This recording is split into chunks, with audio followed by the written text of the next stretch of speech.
Welcome two reviews రాజు Praveen channel. అందరికీ నమస్కారం. So ఈ వీడియోలో మనం రీసెంట్గా రిలీజ్ అయినటువంటి కన్నప్ప మూవీ ట్రైలర్ గురించి కొన్ని విశేషాలు నా ఒపీనియన్ మాట్లాడాలనుకుంటున్నాను. సో రీసెంట్గా ఒక వీడియో చేశాను కన్నప్ప మూవీ మీద. లైక్ మూవీకి రిలేటెడ్ ప్రమోషన్స్ ఏవైతే జరుగుతున్నాయో, లైక్ హీరో ఇంటర్వ్యూస్ కానివ్వండి, లేకపోతే కొన్ని స్టేజ్ మీద టాక్స్ కానివ్వండి. సో దాన్ని బట్టి ఏదైనా సినిమాకి ఎఫెక్ట్ అవుతుందేమో అని చెప్పి నేనైతే మాట్లాడడం జరిగింది. అండ్ దీనికి ముందు రిలీజ్ అయినటువంటి అన్క్లియర్ ఏవైతే టీజర్స్ కానివ్వండి, లేకపోతే కొన్ని చిన్న చిన్న వీడియోస్ ఏవైతే రిలీజ్ అయినాయో కొంచెం జనాల్లో కన్ఫ్యూజన్ క్రియేట్ చేసాయి. అండ్ వీళ్ళకి ఉన్న కొంచెం ఇమేజ్ ఏదైతే ఉందో దానివల్ల మౌత్ టాక్ కొంచెం నెగిటివ్గా ఉండింది.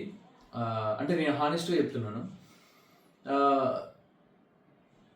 ఈ ట్రైలర్ ఏదైతే లేటెస్ట్ ట్రైలర్ రిలీజ్ అయిందో, ఈ మైండ్లో ఏ నెగిటివిటీ పెట్టుకోకుండా, వాళ్ళ సంభాషణ కానివ్వండి, వాళ్ళు మాట్లాడిన మాటలు కానివ్వండి, ఇంటర్వ్యూస్లో ఇవేం పెట్టుకోకుండా, ఓకే ఒక న్యూ ట్రైలర్ మనం చూస్తున్నాము మూవీ గురించి అని చెప్పి ఫిక్స్ అయ్యి చూసినప్పుడు మాత్రం ట్రైలర్ ఒక 2 times చూస్తే నాకెందుకో చాలా బాగుంది అనిపించింది. మంచి ట్రైలర్ అనిపించింది. సో కన్నప్ప మూవీకి సంబంధించినటువంటి ఈ వీడియోస్, ఇప్పటి వరకు రిలీజ్ అయిన ఈ వీడియోస్ ఏవైతే ఉన్నాయో వాటన్నిటిలో ఈ లేటెస్ట్గా వీళ్ళు రిలీజ్ చేసినటువంటి ఆ ట్రైలర్ కటింగ్ కానివ్వండి, నాకు ఎందుకు ప్రామిసింగ్ అనిపించింది. సినిమాని ఏ నెగిటివిటీ మైండ్లో పెట్టుకోకుండా వెళ్ళి థియేటర్కి వెళ్ళి చూస్తే మాత్రం మూవీ నచ్చొచ్చు అని చెప్పేసి నాకైతే అనిపించింది. అంటే దీనికి ముందు ఎట్లా అంటే ప్రతి వీడియో కింద లైక్ కమెంట్స్, మోస్ట్లీ 99% కమెంట్స్ ప్రభాషణ కోసం చూస్తామని చెప్పి, లేకపోతే ప్రభాస్ అన్న ఉన్నాడని చెప్పి చూస్తామని చెప్పి ఇదే పెడుతూ ఉండేవాళ్ళు. నాకు అనిపించేది, అయ్యో ఇన్ని డబ్బులు పెట్టి తీస్తున్నారు, సో లాస్ అయితే ఎవరికైనా లాసే ఎలా అని అనిపించేది. బట్ మూవీలో ఉన్నటువంటి మెయిన్ స్టోరీకి రిలేటెడ్ ఆ కనెక్టివిటీ ఏదైతే ఉందో ఈ లేటెస్ట్ ట్రైలర్ చూసినప్పుడు మాత్రం జనాలకి కొంచెం ఇంట్రెస్టింగ్గా అనిపిస్తుంది. సో దేవుడిని నమ్మనటువంటి ఒక బలవంతుడైన మనిషి ఎవరైతే ఆ కన్నప్ప క్యారెక్టర్ ఉందో, సో పరిస్థితుల ప్రభావం వల్ల కానివ్వండి, లేకపోతే అతను ఎదుర్కొనే సంఘటనలు కానివ్వండి, దానివల్ల దేవుణ్ణి నమ్మాల్సి వచ్చినప్పుడు ఎంత గట్టిగా నమ్ముతాడు, ఎంత గట్టిగా నిలబడతాడు, సో ఆ బాండింగ్ ఎలా ఉంటుంది అనే థీమ్ మీద మనకి ఈ కన్నప్ప స్టోరీ లైన్ అయితే నడుస్తుందని చెప్పి ఈ ట్రైలర్ చూసిన తర్వాత నాకు అనిపించింది. అంటే యాక్టర్స్ పర్ఫార్మెన్స్ కానివ్వండి, కొన్ని ఆల్మోస్ట్ సీరియస్ యాక్షన్స్, అంటే ఏదో ఒక కామెడీగా ఇదేంటి ఇలా ఉంది, ఇంత ఫన్నీగా చేశారు, కామెడీ చేశారు అనేలాగైతే నాకైతే అనిపించలేదు. సీరియస్ ఎలిమెంట్స్ చాలా ఉన్నాయి, ఎమోషనల్ సీన్స్ చాలా ఉన్నాయి. మంచు విష్ణు గారి యాక్టింగ్ కూడా ఇంతకుముందు చూపించినటువంటి ఆ వీడియోస్లో కట్టింగ్స్లో ఏదైతే మనం చూసామో దానికంటే ఇందులో ఉన్నటువంటి విజువల్స్లో మంచు విష్ణు గారు కూడా కొంచెం ఇంటెన్సివ్గానే యాక్ట్ చేశారని అనిపించింది. ఆబ్వియస్లీ అక్షయ్ కుమార్ గారు శివుని గెటప్లో మనకి, అంటే శివునికి భక్తులు చాలామంది ఉంటారు, అతన్ని అంటే ఆ శివుని తలుచుకొని రోజుని ప్రారంభించేటటువంటి భక్తులు చాలామంది ఉంటారు నాకు తెలిసి. సో చాలా పవర్ఫుల్ అండ్ యూనిక్ అనమాట. సో ఆ గెటప్లో అక్షయ్ కుమార్ గారిని నేను అంటే ఎలా ఉంటారా అనే డౌట్ ఉన్నప్పుడు ఆ ట్రైలర్లో ఉన్నటువంటి విజువల్స్ చూస్తే చాలా పర్ఫెక్ట్గా, యాప్ట్గా, చాలా పవర్ఫుల్గా, పీస్ఫుల్గా ఆ గెటప్ షూట్ అయింది.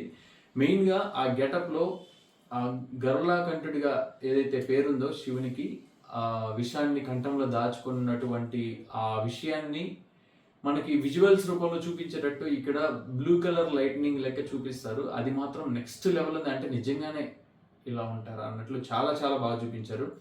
అండ్ రుద్ర క్యారెక్టర్ ప్రభాస్ గారు యాజ్ యూజువల్ ఆయన బేస్ వాయిస్తో కానివ్వండి, ఆయన స్క్రీన్ ప్రెజెన్స్ కానివ్వండి, సూపర్ ఉన్నాయి సీన్స్లో.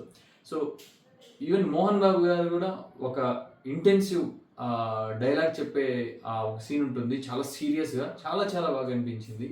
సో నాకైతే ట్రైలర్ ఖచ్చితంగా ప్రామిసింగ్ అనిపించింది. అంటే ఏ నమ్మకంతో వీళ్ళు ఇంత బడ్జెట్ పెట్టారు అని ఇంతకుముందు చూసినటువంటి వీడియోస్లో అయితే నాకు ఉండేది.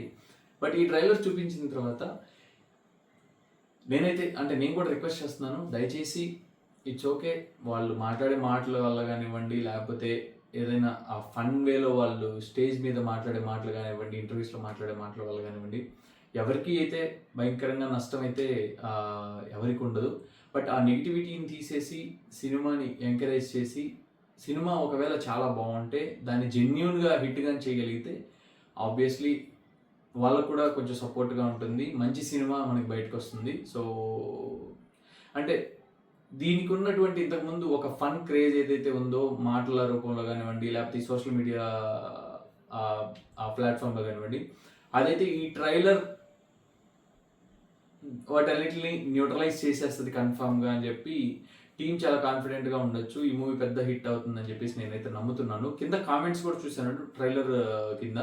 So genuine movie lovers almost చాలా చాలా కామెంట్స్ 95% పాజిటివ్గా చాలా జెన్యూన్గా పెట్టున్నారు. ట్రైలర్ చాలా బాగుందని, సో ఇది వీఆర్ ఎక్స్పెక్టింగ్ అని చెప్పేసి చాలా చాలా మంచిగా. సో వీఆర్ హోపింగ్ లైక్ ఈ మూవీ చాలా పెద్ద సక్సెస్ అవ్వాలని నేనైతే కోరుకుంటున్నాను. మంచి ప్రయత్నం, చాలా పెద్ద ప్రయత్నం చేశారు కాబట్టి డబ్బులు ఎవరి దగ్గర ఎక్కువ ఉన్నా కూడా ఎవరు వెదజల్లాలని అనుకోరు, వేస్ట్ చేయాలని అనుకోరు. అది జెన్యూన్ అటెంప్ట్ అయితేనే దాని మీద అంత మనీ పెట్టుంటారు. సో ఆబ్వియస్గా ఈ మూవీ కూడా పెద్ద సక్సెస్ అవ్వాలని మనస్ఫూర్తిగా కోరుకుంటున్నాను. So all the best to కన్నప్పటి, and thank you so much. And మీకు ఏదైనా వీడియో కావాలంటే కింద కమెంట్ సెక్షన్లో మెన్షన్ చేయండి. I will do definitely. Thanks for all your kind support and love. So please like చేయండి, షేర్ చేయండి మీ సర్కిల్లో, అండ్ ఛానల్ సబ్స్క్రైబ్ చేసుకోవడం మాత్రం మర్చిపోవద్దు. మళ్ళీ నెక్స్ట్ వీడియోలో కలుసుకుందాం. Thank you so much and జై హింద్.